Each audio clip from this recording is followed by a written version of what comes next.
Chapter 21. 5 years had passed since Serena signed those divorce papers and walked away before sunrise.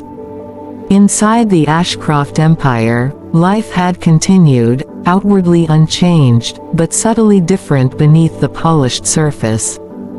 Damien Ashcroft remained at the helm, his reputation as one of the most formidable business leaders in the country only growing stronger. Ashcroft Group expanded its reach, acquiring new businesses, entering new markets, and solidifying its position as an industry giant. But those who knew him best noticed changes. Damien was as sharp, as driven, as unyielding as ever in the boardroom. But there was a quietness about him, a distance that seemed to deepen over time. He rarely spoke of Serena, rarely acknowledged that she had ever been part of his life at all. Yet those closest to him, particularly Evelyn, could see that she had never truly been forgotten. Vivian Hart remained his executive assistant, her influence growing steadily over the years. She was efficient, attentive, always one step ahead, and she worked hard to fill the space Serena had left behind, not romantically, necessarily, but in terms of being a constant, familiar presence. Arthur Hart, meanwhile, had indeed risen through the ranks to become chief legal counsel, his sharp mind and ambition making him an indispensable, if often feared, part of the organization. But Evelyn watched them both carefully. She had never forgotten what had happened, never accepted the version of events they had presented. She knew her grandson well enough to understand that while he had chosen to let Serena leave, he had never fully believed all the lies they had told. There was always a flicker of doubt in his eyes, a quiet restlessness that work alone could not fully satisfy.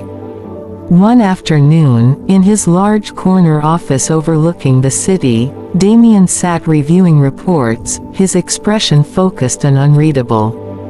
But as he turned a page, his eyes fell on a small, framed photograph tucked in the back corner of his desk drawer, a wedding photograph taken years before. It showed Serena standing beside him, looking beautiful but with that same quiet, watchful expression she always wore. Damien stared at it for a long moment, then closed the drawer firmly. He had no business dwelling on the past. Chapter 22. Outwardly, Damien presented the image of a man completely consumed by his work, a billionaire with no time for sentiment or what he considered the distractions of emotion.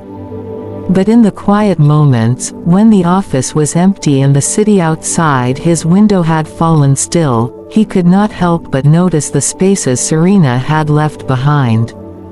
It began with small, trivial things at first. A particular brand of tea that had always been stocked in the kitchen, quietly replaced by Vivian with something stronger and more masculine. The arrangement of books in the study, once grouped not just by subject but also by the way Serena preferred them, now shifted into a strict, utilitarian order. Even the gardens, which Serena had tended to in her spare time, had grown wilder in certain corners, the roses she favored left unpruned, the small stone bench she liked to sit on covered in dust and leaves. Damien found himself walking past these places more often than necessary, his gaze lingering as if half expecting to see her there, quiet and composed as she always had been. He told himself it was only habit, only the natural adjustment to change. But as the months stretched into years, the absence began to feel heavier. At formal events and society gatherings, he was often asked the same question, phrased in different ways, "And where is your wife, Mr. Ashcroft?" Or, "Will Mrs. Ashcroft be joining you this evening?" At first, he would reply coldly and briefly that they had divorced, bringing the conversation to an abrupt halt. But over time, even that became tiresome. He began attending fewer events alone, or bringing Vivian along as a professional companion, a choice that only fueled speculation, though he cared little for gossip. In the office, too, there were echoes. He would sometimes make a decision and then catch himself thinking, Serena would have questioned this. She always saw the angle no one else did.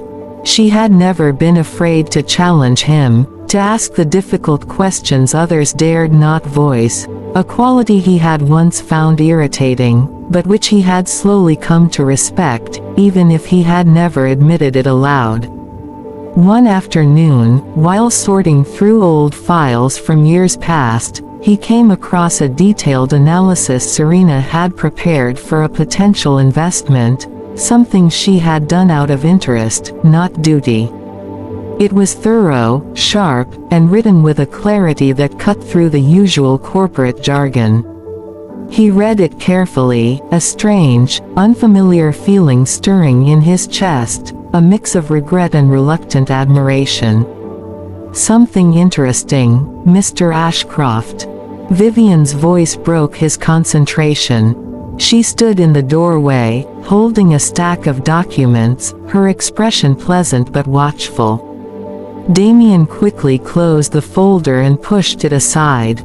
"Nothing of importance," he said, his tone returning to its usual cool neutrality. "Just old records." Vivian smiled gently, but her eyes had caught the name scrawled across the cover in Serena's handwriting. "I see. It is strange how things from the past sometimes turn up when we least expect them. But it is best left there, don't you think?" After all, she chose to leave. Damien did not reply. He simply turned back to his current work, but the words echoed in his mind. She chose to leave. Was that truly what had happened? Or had he, in his own way, driven her away? Chapter 23. Evelyn Ashcroft did not let the matter rest. Over the years, she had observed her grandson closely, the way he threw himself into work as if trying to fill a void, the way his eyes would sometimes grow distant when Serena's name was mentioned, the quiet tension that seemed to linger beneath his calm exterior. One evening, several months after the divorce, she invited him to her home, a smaller, warmer residence than the main estate, filled with books, art, and memories. They sat together in her sunroom, overlooking a well-kept garden, as the light faded outside. "You have not asked about her," Evelyn said suddenly, breaking the silence between them. Damien lowered his newspaper slowly. "There is nothing to ask. The papers were signed. We went our separate ways. Is that truly how you see it?" Evelyn leaned forward slightly, her gaze sharp and unwavering. "As a simple separation of paths? Or do you ever wonder if things could have been different?" Damien's jaw tightened. What purpose would wondering serve? She made her choice. She refused the settlement, left without a word of explanation, and did not look back. "That tells me everything I need to know. Does it?" Evelyn raised an eyebrow. "Or does it tell you exactly what Arthur and Vivian wanted you to believe?" Serena was a woman of pride, Damien. If she felt she was being accused of things she did not do, if she felt she was not trusted, not respected, would she stay and beg for understanding? Or would she walk away with her dignity intact? Damien fell silent. He had thought about this many times, though he would never admit it. There had been no tears, no pleading, no attempts to negotiate. She had simply signed and left. But looking back now, he could recall the look in her eyes, not relief or joy at escaping, but a deep, final resignation. "You never asked her directly," Evelyn continued gently. "You accepted information from people who stood to benefit from her absence, and you acted on it. Now you live with the result."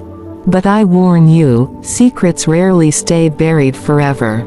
And one day, you may find that the truth you thought you knew was nothing more than a carefully constructed lie."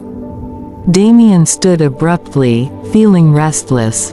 "Grandmother, the matter is closed. There is no going back." "Closed, perhaps," Evelyn said softly as he moved toward the door. "But not forgotten. And not necessarily the truth." Chapter 24. As the years passed, Damien found himself occasionally revisiting the time he had spent with Serena, not out of longing, exactly, but out of a growing need to understand. He began to notice details he had overlooked at the time. The way she would listen attentively when he spoke of business, asking questions that showed she understood far more than he had given her credit for. The way she never spent money frivolously, even though she had unlimited access to funds, preferring simple things over expensive luxuries.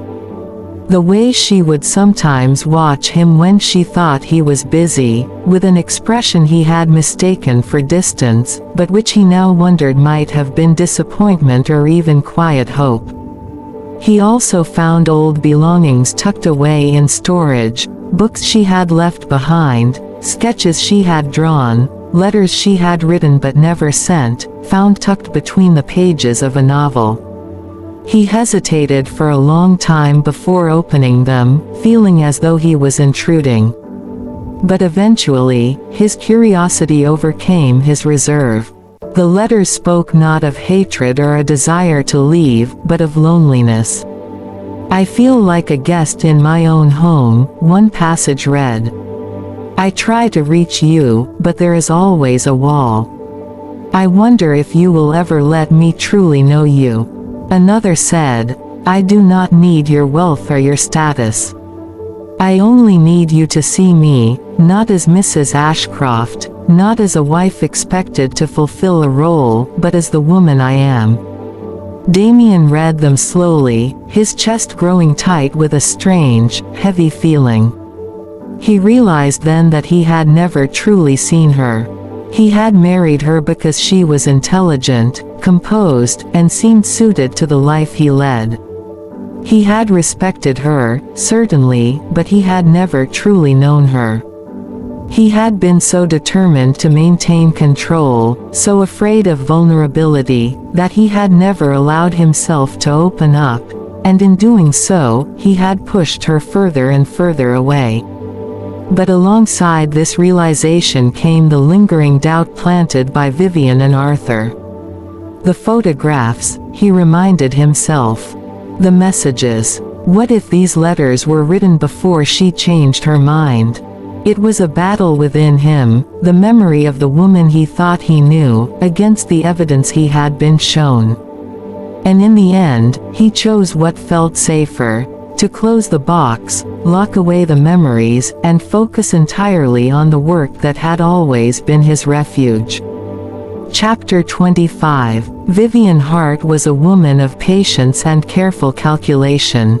She had recognized early on that Damien Ashcroft was a man governed by logic and routine, but also one who had deep-seated fears of being manipulated or appearing weak.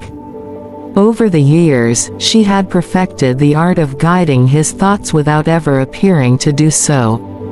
She was always there, anticipating his needs, organizing his schedule, filtering the information that reached his desk. When news of other businesses reached them, she was quick to point out any mention of Julian Cross, framing him as ambitious and trustworthy, someone who sought to gain advantage wherever he could. If any rumors surfaced suggesting Serena might be working with him, Vivian was careful to present them in a way that confirmed the narrative they had built, that Serena had left to pursue her own interests, possibly with Cross. She always had a sharp mind, Vivian would say, her tone neutral but carrying a subtle undercurrent. Perhaps she saw an opportunity there. It would explain why she never sought contact or claimed support. She wanted to be independent, or perhaps to build something apart from the shadow of Ashcroft. Damien never openly agreed, but he also never contradicted her. Over time, these small comments took root, reinforcing his belief that he had made the right choice. Vivian presented herself as the only one who truly understood him, the only one who was completely honest, though her honesty was always carefully curated. Arthur Hart, too, played his part.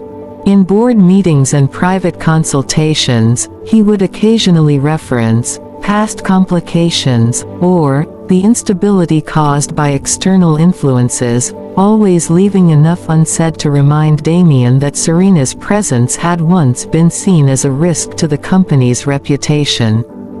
They worked in tandem, ensuring that Serena remained in Damien's mind not as someone he had wronged, but as someone who had chosen a different path, one separate from his life and interests. And for the most part, it worked. Damien immersed himself in expansion and strategy, allowing himself to believe that Serena was no longer relevant to his world. But Vivian could never quite shake the feeling that Serena had not simply vanished.